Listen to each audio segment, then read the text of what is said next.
ఆంధ్రప్రదేశ్ రాష్ట్ర సార్వత్రిక ఎన్నికల్లో కీలక భూమిక పోషించి కూటమి విజయంలో ప్రత్యేక పాత్ర పోషించి తిరుగులేని విజయాన్ని అందుకున్న జనసేన అధినేత పవన్ కళ్యాణ్ గారు ఆ తర్వాత మంత్రిగా ప్రమాణ స్వీకారం చేశారు. దీంతో ఆయనపై అభినందనలు, శుభాకాంక్షలు వర్షం కురుస్తోంది. అయితే ఈ నేపథ్యంలో జనసేన పార్టీ నాయకులు, వీర మహిళలు, జనసైనికులు కీలక విజ్ఞప్తి చేశారు జనసేనని పవన్ కళ్యాణ్ గారు. ప్రతి ఒక్కరికి హృదయపూర్వక ధన్యవాదాలు, త్వరలోనే జిల్లాల వారీగా అందరినీ కలుస్తానంటూ ఒక ప్రకటన విడుదల చేశారు. ఆంధ్రప్రదేశ్ రాష్ట్ర మంత్రిగా ప్రమాణ స్వీకారం చేశాక నలుచెరుల నుంచి అభినందనలు, శుభాకాంక్షలు అందుతూనే ఉన్నాయి.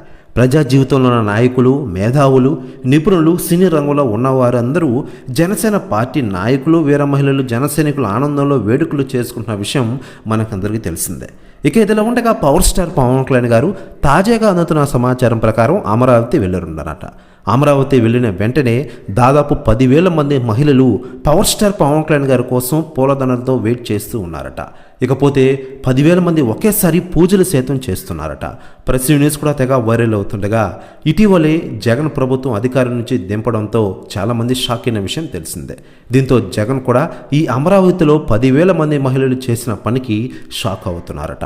ప్రెస్ న్యూస్ కూడా తెగ వైరల్ అవుతోంది ఆంధ్రప్రదేశ్ రాష్ట్ర రాజకీయాల్లో. ఇకపోతే ఈ నెల 20వ తేదీన తర్వాత పిఠాపురం నియోజకవర్గంలోని కార్యకర్తలను కలుస్తానని పవన్ కళ్యాణ్ గారు హామీ ఇచ్చారు. ఆ తర్వాత దశల వారీగా అన్ని గ్రామాల్లో పర్యటిస్తానని జనసేనని పవన్ కళ్యాణ్ గారు తన ప్రకటనలో తెలిపారు.